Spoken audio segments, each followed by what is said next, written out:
Election അടുത്ത് വരികയാണല്ലോ. നമ്മുടെ അടുത്ത് ഒരുപാട് സ്ഥാനാർത്ഥികൾ വന്നു കഴിഞ്ഞിരിക്കുന്നു. എനിക്കറിയാവുന്ന പരിചയമുള്ള ഒരുപാട് സ്ഥാനാർത്ഥികളുണ്ട്. ഇതൊക്കെ സംഭവിക്കുമ്പോഴും നമ്മുടെ മനസ്സിലുള്ളൊരു ചോദ്യമാണ്, പലരുടെയും മനസ്സിലുള്ളൊരു ചോദ്യമാണ് ആർക്ക് വോട്ട് ചെയ്യണമെന്നുള്ളത്. നല്ലൊരു ശതമാനം ആളുകളും വോട്ട് ചെയ്യേണ്ടത് ആർക്കാണെന്നുള്ളത് തീരുമാനിച്ചു വെച്ചിരിക്കുകയാണ്. എന്നാൽ ഒരു ന്യൂനപക്ഷം ഇപ്പോഴും കൺഫ്യൂഷനിലാണ് ആർക്ക് വോട്ട് ചെയ്യണമെന്നുള്ളത്. അവരോടാണ് എനിക്ക് ഇന്ന് പറയാനുള്ളത്. നമ്മൾ ആർക്ക് വോട്ട് ചെയ്യണം?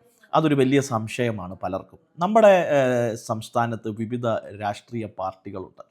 നിങ്ങൾ ആർക്ക് വോട്ട് ചെയ്യണമെന്നൊരു സംശയമുണ്ടെങ്കിൽ ആദ്യം നിങ്ങൾ ഈ രാഷ്ട്രീയ പാർട്ടികളെ മനസ്സിലാക്കാൻ ശ്രമിക്കണം. ഈ രാഷ്ട്രീയ പാർട്ടികളുടെ ഏറ്റവും മോശം വശം ആദ്യം നിങ്ങൾ പഠിക്കാൻ ശ്രമിക്കണം. ഈ രാഷ്ട്രീയ പാർട്ടി വന്നാൽ എന്ത് ആണ് നമ്മുടെ രാജ്യത്ത് ഏറ്റവും ഹീനമായി അല്ലെങ്കിൽ മനുഷ്യന് ബുദ്ധിമുട്ടായിട്ട് സംഭവിക്കാൻ പോകുന്നത്? ഇന്ന ഒരു പാർട്ടി വന്നാൽ അവരേറ്റവും മോശമായി എവിടം വരെ പോകും എന്നാണ് ആദ്യം നമ്മൾ ചിന്തിക്കേണ്ടത്. അതാണ് ഏറ്റവും പരമപ്രധാനമായ കാര്യം. അതായത് മനുഷ്യൻ്റെ ഫണ്ടമെൻ്റൽ റൈറ്റ്സ് ഉണ്ട്, മൗലിക അവകാശങ്ങളെ ചോദ്യം ചെയ്യുന്ന അല്ലെങ്കിൽ മനുഷ്യൻ്റെ പ്രൈവസിയെ ചോദ്യം ചെയ്യുന്ന ഏത് പാർട്ടിയാണ് എന്ന് നമ്മൾ ശ്രമിക്കണം. അതുപോലെ തന്നെ ഒരു പാർട്ടി അധികാരത്തിൽ വന്നാൽ ഫ്രീഡം ഓഫ് സ്പീച്ച് എന്ന് പറഞ്ഞു കഴിഞ്ഞാൽ പ്രതിഷേധിക്കാനുള്ള സ്വാതന്ത്ര്യം, സ്വകാര്യത, ഇവയെ എന്തുമാത്രം ഒരു പാർട്ടി ബാധിക്കുന്നു എന്ന് നമ്മൾ ചിന്തിക്കണം. അടുത്തതായി, പൗരൻ്റെ സ്വാതന്ത്ര്യത്തെ അടിച്ചമർത്തുവാൻ ശ്രമിക്കുന്ന പാർട്ടികളുണ്ട്. ഇതിലേറ്റവും കൂടുതൽ പൗരനെ അടിച്ചമർത്താൻ ശ്രമിക്കുന്ന പാർട്ടി ഏതെന്നും നിങ്ങൾ ചിന്തിക്കണം. പത്രസ്വാതന്ത്ര്യം അത് ഈ രാജ്യത്തിൻ്റെ ഒരു അവകാശമാണ്. അപ്പോൾ പത്രസ്വാതന്ത്ര്യത്തെ നിഷേധിക്കുന്ന, പത്രക്കാരെ ഭീഷണിപ്പെടുത്തുന്ന പാർട്ടിക്കാരാണോ അല്ലെങ്കിൽ പത്രങ്ങൾക്ക് അഭിമുഖം കൊടുക്കാത്ത നേതാക്കന്മാരാണോ ഈ പാർട്ടിയുടെ തലപ്പത്ത് ഇരിക്കുന്നതൂടെ നമ്മൾ ചിന്തിക്കണം. മനുഷ്യാവകാശ പ്രവർത്തകരെയും വിദ്യാർത്ഥികളെയും അടിച്ചമർത്തുവാൻ ശ്രമിക്കുന്ന പാർട്ടിയാണോ ഈ പാർട്ടിയെന്നൂടെ നമ്മൾ ചിന്തിക്കണം.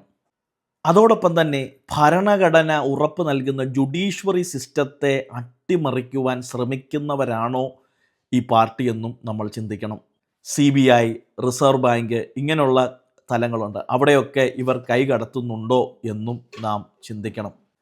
അടുത്ത ഏറ്റവും പ്രധാനപ്പെട്ട കാര്യം, ജനാധിപത്യങ്ങളായ സ്ഥാപനങ്ങളെ തങ്ങളുടെ രാഷ്ട്രീയ ആഗ്രഹങ്ങൾക്കായി, താല്പര്യങ്ങൾക്കായി ദുരുപയോഗം ചെയ്യുകയോ ദുർബലപ്പെടുത്തുകയോ ചെയ്യുന്നുണ്ടോ എന്ന് നമ്മൾ ശ്രദ്ധിക്കണം.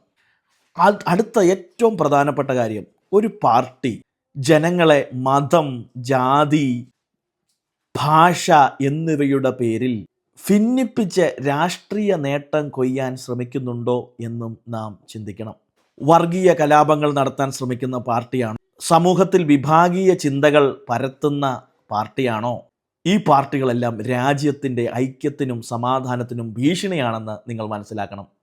പിന്നെ ഈ പാർട്ടി നേതാക്കന്മാരുടെ പ്രസംഗങ്ങളാണ്. അത് ഈ രാജ്യത്തെ ഒരു വിഭാഗത്തിനെതിരെയോ മറ്റുള്ളവരെ ലക്ഷ്യം വെക്കുന്നതോ ഒരു സമൂഹത്തെ ഒറ്റപ്പെടുത്തുന്നതോ ആണോ എന്ന് നമ്മൾ ശ്രദ്ധിക്കണം. അടുത്ത അതിപ്രധാനമായ കാര്യം അഴിമതിയാണ്, സുതാര്യമില്ലായ്മ, corruption and lack of transparency. പാർട്ടിയുടെ ബന്ധപ്പെട്ട നേതാക്കൾക്കെതിരെ അഴിമതി കേസുകൾ നിലവിലുണ്ടോ? പാർട്ടിയുടെ ഫണ്ടിങ് എത്രമാത്രം സുതാര്യമാണ്? പൊതു ഖജനാവിനെ കൊള്ളയടിക്കുന്നുണ്ടോ? ഖജനാവിൻ്റെ പണം കൊണ്ട് ആർഭാട ജീവിതം നയിക്കുന്നുണ്ടോ? ഈ പാർട്ടി നമ്മുടെ ഖജനാവിനെ കടക്കണിയിലേക്ക് ആക്കുകയാണോ? പാർട്ടിയുടെ നേതാക്കന്മാരൊക്കെ ദൂർത്തടിക്കുന്നവരാണോ? ഇവർക്ക് സ്വന്തമായി മാനേജ്മെൻറ്റുകളും കമ്പനിയുള്ളവരാണോ?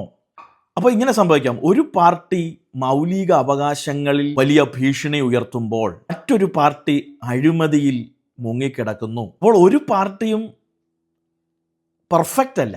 പക്ഷേ ഇതിലേറ്റവും കുറവായി നമ്മുടെ ഫണ്ടമെൻ്റൽ റൈറ്റ്സിനെ, മൗലിക അവകാശങ്ങളെ, നമ്മുടെ രാഷ്ട്രത്തിൻ്റെ സമാധാനത്തെ, നമ്മുടെ സമ്പദ് വ്യവസ്ഥയെ ഏറ്റവും കൂടുതൽ വലിയ തരക്കേടില്ലാതെ കൊണ്ടുപോകാൻ കഴിയുന്ന ഒരു പാർട്ടിയെ തിരഞ്ഞെടുക്കുക എന്നാണ് ഞാൻ എപ്പോഴും പറയാറുള്ളത്.